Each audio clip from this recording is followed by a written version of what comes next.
Welcome to the workshop about how to build a sustainable indie studio and actually become independent. I'm going to introduce myself first.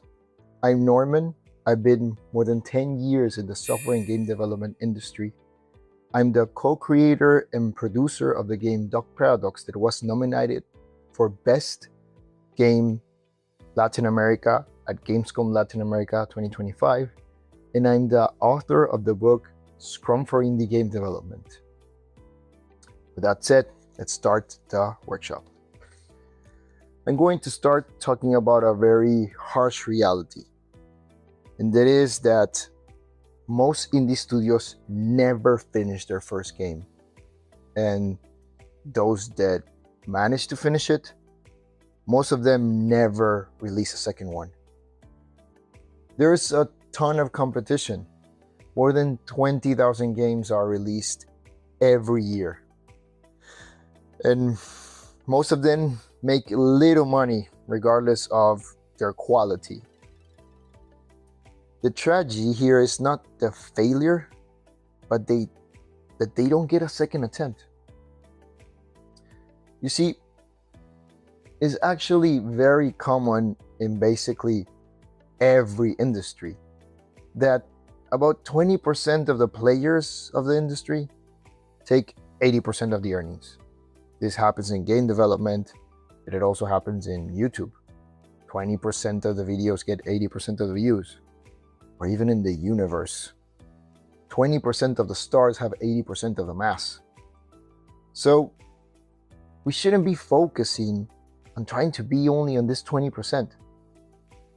We should be focusing on, regardless of the specific outcome of what percentage of the full market we're getting, that we can still have a sustainable studio and survive.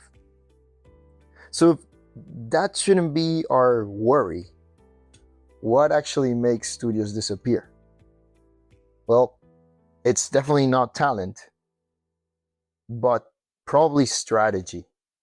Because most indie studios don't think about building a system, just think about their game. They think about building this masterpiece of a game that's going to solve all their problems and make everyone happy. And every little thing they do new for the game, they think, oh wow, I need to now add this and that so it's even better. And they don't design for a compounding sustainability. When I talk about compounding, I mean you have a code that can be reused. You have a community that every time grows more with each game, experience and different things. Things that every time you make one, it helps you and gives you leverage for the next one. And besides that, they have a weak production and release plan. They don't follow a plan that gives them more probabilities of having success. There's no specific production methodology, and there's a bad alignment with their team and their own ideas. And if you're a solo developer and you don't think you need a team, you still need to be able to align your ideas you have at the moment with what you're actually doing in the game. And this, as a consequence, makes the games take 3 to 5 years to be developed. The scope keeps growing uncontrollably, and because it grows so much, the return on their time and investment is not enough. So they end up burning all their resources and having a burnout. So now that we know that those are mostly the problems that make indie studios fail, let's reflect a little bit about that. If you're making your own project right now, how long has your game been in development? And do you think it's going to realistically ship at the time that you thought? And also, what happens if it slips for another year? Let's think about it for about 2 minutes. Okay, now having all of this in mind, let's now jump to a very important shift in the mindset to be able to be sustainable. And that is, instead of thinking about a masterpiece, let's think about a master plan. What would happen if you think a little bit different about that? If you think about a master plan that can make you sustainable, you would start thinking about a smaller scope, clear finish lines, reusable systems of, as I said, code, experience, knowledge, and community. And very important, a fast shipping mindset. If you keep all those things in mind, it doesn't matter if your game is being the best or it's under that 20%. At the end, your studio will have more possibilities of being sustainable, and sustainability beats perfection.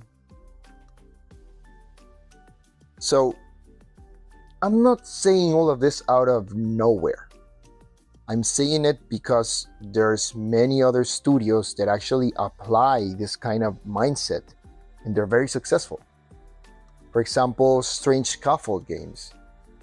Their CEO is always talking about how important it is to have a sustainable studio where even the games that make pizza money can be celebrated. And you have people like Adam Saltzman. He sometimes works with Finji. He made 13 games in 2025. His philosophy is to prototype as quick as possible, find the fun or what makes the game interesting, and then go directly to production because you already have a validation that the game works and that it should already exist. And then you have another kind of studio with another strategy, would say, that's Suck Pop. Suck Pop has a model, a subscription model, where people pay about $4 a month and they get all their games. And they release games even every 3 weeks because they're a group of different developers, each one of them working on their own games and not worrying too much about perfection, but of shipping games that people can enjoy and have fun every time. And if one of those games ends up being better than all the others that people are playing it the most, then they polish it a little more and also release it on Steam. That way they keep being sustainable and keep making as many games as they want. And then you have studios like Landfall. They release a game every year. Or at least they did that in the beginning. But now that they're sustainable because they have so many games that are popular, they allow themselves to take a little longer. It took a little longer to release their game Haste. And now this year, they didn't release a game. They just showed some of the new content for their other games. They're probably cooking something bigger because now they can allow themselves to do that because they're already sustainable. Now, all of these studios have different styles, different genres, with the same principle. Ship often. The benefits? Well, you learn faster. It's a way lower financial risk. You grow your audience gradually, using it every game, having more and more. And you can reuse the systems and the knowledge that you build on each one. That helps you have the next one with more ease. In the end, all of this just iterates, and iteration compounds. Waiting doesn't. So, knowing this mindset, now we also need to have some kind of development structure that can give us the most amount of possibilities of succeeding. I broke down what most of the successful indie studios do in 4 different stages of the development of a game. Now, if your game is in one of these stages and you feel like in the previous stage you missed something or you did something wrong, don't think about having to go back. Just focus on the stage you are right now in and continue through that stage until you manage to release your game. That's the most important thing, not going back. With that said, let's start talking about them. So the first one will be prototype and validate. Here is where you're going to do a quick, dirty prototype. You're not going to think about fancy programming, code, fancy art style, nothing like that. You just have to prove the experience of the game. You have to prove that it's fun or interesting or both. And of course, when I say prove, I'm not talking about your mom saying that it's a cool game. You need to try more than that. Maybe invite some friends on the weekend, cook something for them, or tell them, let's play some video games, and then you put your game as well for them to try it out. And you see what they're doing. You check and understand if they're really having fun or if they're just, finding it cool because you're a friend and that's it. Then maybe you can also go to some events. I live in Hamburg, for example, and here there's events every about a month where indie developers can bring their games and people can try them out. If you happen to have something like that, or you can organize your own, just letting people come in and check your game and you can take notes, that's the best way of proving your prototype as quick as possible. And then once you know the game is good enough, once you can say, this is something I can see people playing, then you commit to make a vertical slice. Now, a vertical slice is not a normal demo. It has to be a version of the game that is stable and reusable. What I mean with this is the code needs to be reusable, the art, everything that you're using there. And it has to be kind of already what the full game is going to be, but in a smaller version. Why? Because this is the time where you're going to show it to the world. You're going to make a store page. You're going to make the best cover art you can. And you're going to show the game to the players. And then, with all the feedback and everything you gather, you're going to use that to make the rest of the game. But to be able to do this, and to be able to keep the standards up of the promise you're making of how the game is going to look, that version of the game that everyone is trying and that they already know how it is, has to be how the game is going to look and how it's going to feel. It's not like you're going to make a demo that looks some way and you promise things that are not there, and then you can't deliver because the things that you promised, nobody even know how they were going to work, not even yourself, because you didn't make them before. It has to be in a way so everything you did can be reused to make the rest of the game. It also makes it way easier and faster. Trust me on that. And for this, you already need to have a production system. Not before in the prototyping phase, but now.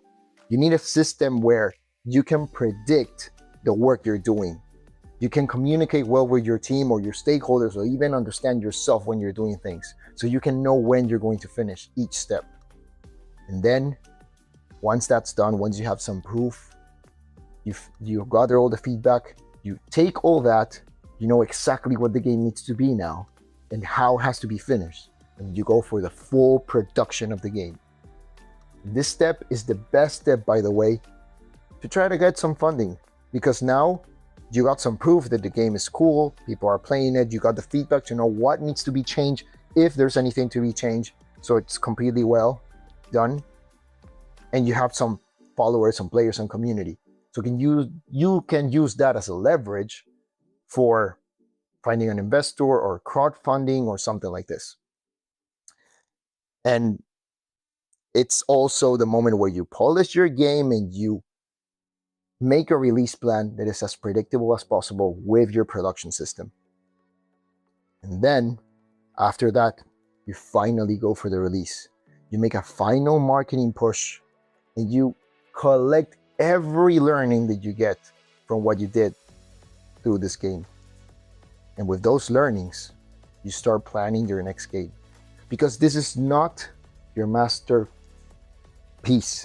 It's just part of your master plan. It's a game that you enjoyed making, you learn a lot from it, and you have to go to make the next one. So you can start building that studio that is sustainable.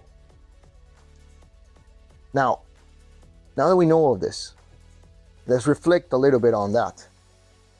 Do you think your decisions are matching the stage you are in right now?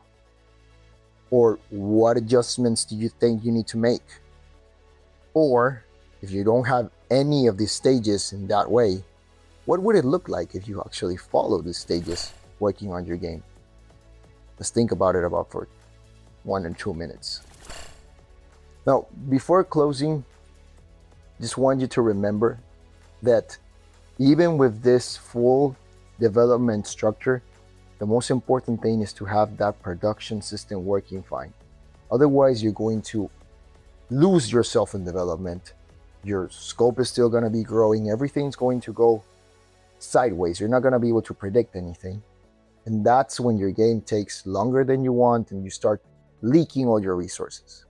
But once you have that in check, you have the best amount of possibilities of having a game that is successful and a studio that is sustainable. So remember, independence is engineered. You just have to stay in the game long enough to win. Because talent starts games, but structure finishes them. Thank you for listening to this workshop and participating. Now we have some time for questions.